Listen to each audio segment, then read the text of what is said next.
pero meron kayong daw fraudulent claims. Let me be specific. Kunyari, yung cataract. Ang binayad ho namin in 2014 is something like 2 billion.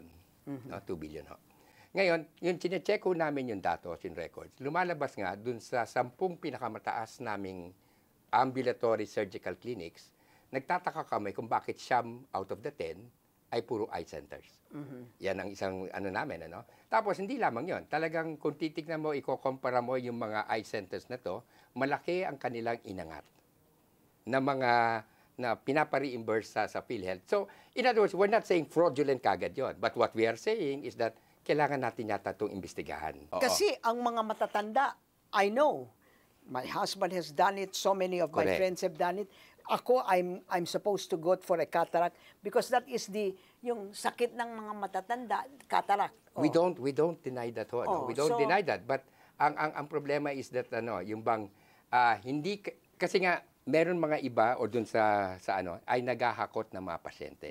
Nagpupunta pa kunyari taga Maynila ako, magpupunta pa ng Bulacan para kumuha ng mga pasyente doon ng mga senior citizen, no, yung mga ganon. Ang problema ho is that marami sa mga maliban sa paghahakot, which is bawal sa amin. Of course. It's bawal to any medical person.